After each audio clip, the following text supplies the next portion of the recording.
Vous voulez acheter une maison, mais d'abord, vous décidez de vous éduquer d'abord sur les prêts immobiliers, ce qui est d'ailleurs une très excellente idée. Comme tout le monde, vous allez sur YouTube et vous tapez par exemple type de prêt immobilier. Et là, vous tombez sur des dizaines de vidéos qui parlent du prêt VA, du prêt conventionnel, du prêt FHA, ainsi de suite. Les vidéos sont intéressantes, mais après quelques minutes, vous vous rendez compte que vous ne savez toujours pas quel prêt choisir. Bonjour à tous, ici votre agent immobilier local Dr Douty. Bienvenue dans ce nouvel épisode de la série Parlons Immobilier. Aujourd'hui, je vais simplement expliquer la différence entre les prêts FHA, le prêt conventionnel et le prêt VA. J'ai choisi ces trois prêts parce que ce sont les prêts les plus utilisés pour l'achat des maisons. Nous allons voir lequel est le plus facile à obtenir, lequel demande le moins d'argent au départ et surtout, lequel peut vous faire économiser le plus sur le long terme.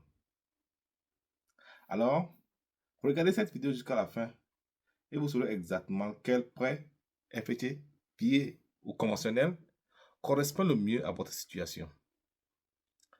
Commençons par le prêt FHA.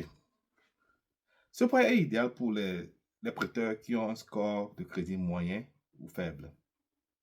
La mise de fonds est généralement autour de 3,5%.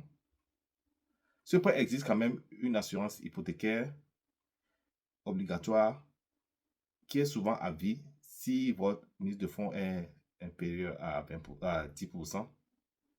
Mais si votre mise de fonds est supérieure à 10%, cette assurance hypothécaire peut être retirée après 11 ans. Ce prêt est souvent idéal pour si vous avez peu d'économies et votre code de crédit n'est pas en bon point. Pour plus de détails, vous pouvez regarder ma vidéo qui a été consacrée au prêt FHA. Pour le prêt conventionnel, la mise de fonds généralement est entre 3 et 5% si vous qualifiez pour ça. Une assurance hypothécaire est requise si votre mise de fonds est inférieure à 20%. Cette assurance hypothécaire mensuelle peut être supprimée dès que vous atteignez une équité de 20% dans votre maison. Cela arrive généralement autour des 5 premières années. Il n'y a pas de frais initiaux obligatoires liés au programme en soi. Ce prêt est souvent idéal pour ceux qui ont un bon crédit et un projet à long terme. Pour plus de détails, vous pouvez consulter ma vidéo qui a été consacrée au prêt conventionnel. Finalement, le prêt VA est réservé à une frange d'acheteurs. Ici, on parle des militaires actifs, des vétérans, des membres de la garde ou de la réserve, ou des conjoints admissibles. Aucune mise de fonds n'est généralement requise à 0%. Pas d'assurance hypothécaire mensuelle, mais plutôt, on parle de frais de financement VA. Cela tourne généralement autour de 2,15% du montant du prêt. La plupart des prêteurs parlent des banques ici, des banques ou des coopératives de crédit, demandent une cote de crédit autour de 620 ou plus. Cependant, avec un bon dossier, un profil économique solide, certaines banques acceptent une cote de crédit de 580 plus. Ce prêt est idéal pour les gens qui sont admissibles. Et si la personne veut économiser vraiment l'argent, ce que tout le monde veut faire.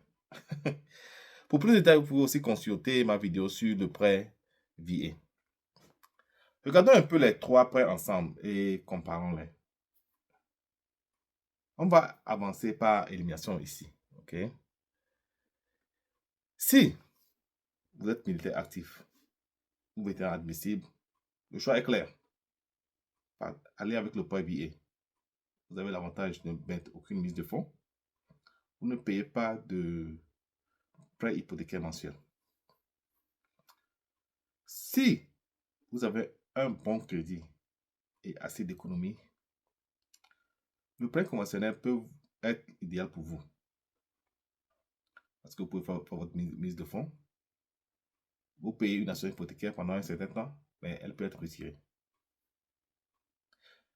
Si votre crédit est un peu faible et vous avez peu d'économie, un prêt FHA pourrait être plus facile à obtenir en ce cas. Cependant, on a vu des cas où quelqu'un a un très bon crédit, mais le prêt FHA a été la meilleure solution pour lui. Donc, tous les cas existent. Tout se base sur votre profil financier. Maintenant que vous avez un peu cerné la théorie, voyons ce que ça donne avec de vrais chiffres. D'abord, plantons le décor. Nous allons partir encore ici avec maintenant 3 amis qui achètent leur maison. La maison coûte 500 000 $. Les 3 amis ont un coût de crédit de 680. Ici, on va utiliser un intérêt de 6%, bien que pour un même profil financier, le prêt FHA a souvent un taux d'intérêt un peu plus bas que le prêt conventionnel. Mais ici, on va assumer 6% pour faciliter les calculs. Tous les prêts se paieront pendant 30 ans. Et ici, on va assumer que l'acheteur-ci qualifie pour donner le minimum de mise de fonds. Alors, ça donne quoi? La maison coûte 500 000 $. Pour le prêt FHA, la mise de fonds minimale est de 3,5%, qui est ici 17 500. Prêt conventionnel, 3%, 15 000. Pour le prêt billet, il n'y a pas de mise de fonds. Alors, le montant d'emprunt principal moins la mise de fonds, donc 482 500 pour le prêt FHA, 485 000 pour le prêt conventionnel et 500 000 pour le prêt billet. Rappelez-vous, la personne va payer de mise de fonds. OK? Rien ne se crée, rien ne se perd. Le prêt FHA a une assurance hypothécaire initiale. Ici, le calcul donne 8 444 $. Le prêt conventionnel n'a pas cette assurance hypothécaire initiale, mais le prêt billet a le frais de financement billet. Alors, on va assumer ici que tous ces frais-là sont payés, sont inclus dans le prêt. OK? Donc, on va ajouter ça au prêt et maintenant faire les calculs. Ici, les calculs pour le principal et l'intérêt, on a donné à 6%. Donc, pour le prêt FHA, 2 940 par mois. Pour le prêt conventionnel, 2 900. Et pour le prêt billet, 3 062. OK? Maintenant, continuons. En plus de l'assurance hypothécaire initiale, le prêt FHA a aussi l'assurance hypothécaire mensuelle. Ici, on voit que l'assurance hypothécaire mensuelle va donner 225 $ pour le prêt FHA. Le prêt conventionnel, puisque la personne a fait une mise de fonds de 3% qui est inférieure à 20%, cette personne aussi va payer une assurance hypothécaire mensuelle, 202 $. Encore une fois, le prêt billet, il n'y a pas d'assurance hypothécaire mensuelle. Alors, quand on ajoute cela au principal et à l'intérêt, on a un total de 3 089 $ pour le prêt FHA par mois, 3 108 $ pour le prêt conventionnel par mois et 3 062 $ pour le prêt billet par mois. Clairement, vous voyez ici déjà que le prêt billet, non seulement vous dépensez moins parce que vous ne mettez pas la mise de fonds et vous ne payez pas d'assurance hypothécaire mensuelle, votre coût mensuel est moindre. Mais il faut qualifier pour ce prêt. Rappelez-vous aussi que je n'ai pas inclus les taxes et l'assurance maison. Okay? Ici, on passe du principal de l'intérêt et de l'assurance hypothécaire mensuelle.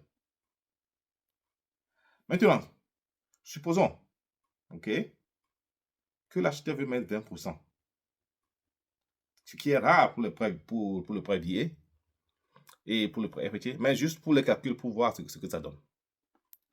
Alors, avec 20%, on parle de 100 000 $ de mise de fonds. Le montant à financer, c'est de 400 000 $. Si vous ajoutez l'assurance hypothécaire initiale du prêt FHA, ce qui est de 7 000, et le frais de financement billet, 5 000, le principal et l'intérêt vous donnent banalement 2 400 $. ou les trois. Maintenant, dès que vous ajoutez l'assurance hypothécaire mensuelle du FHA,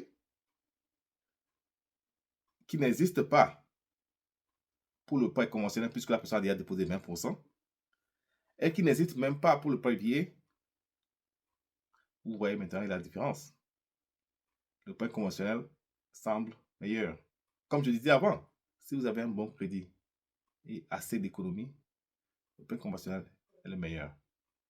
Cependant, si on pense du coin où la personne n'a pas d'économie, est qualifiée pour le prêt VA, le prêt VA sera toujours le meilleur. Parce que là, vous n'avez pas besoin de déposer les 100 000 $ là comme mise de fonds. Vous pouvez utiliser ça. La personne pourra utiliser les 100 000 $ là pour acheter quelque chose d'autre. Par exemple, déménager, s'offrir des vacances et tout ça. Alors, j'espère que cette vidéo vous a permis de bien comprendre la différence entre les trois prêts. Alors, je vous repose la question. Quel prêt est idéal pour vous? Selon moi, il n'y a pas de prêt idéal parfait. Seulement, un prêt qui correspond à votre profil. C'est-à-dire votre crédit, vos économies, votre statut militaire pour savoir si vous qualifiez pour certains prêts et d'autres, et votre plan à long terme. Combien de temps vous voulez passer dans la maison? Dans la prochaine vidéo, je vais vous présenter un autre prêt très puissant, accessible à tout le monde, mais qui est rarement utilisé. Si vous avez des questions, n'hésitez pas à les poser dans les commentaires ou à me contacter directement. À plus.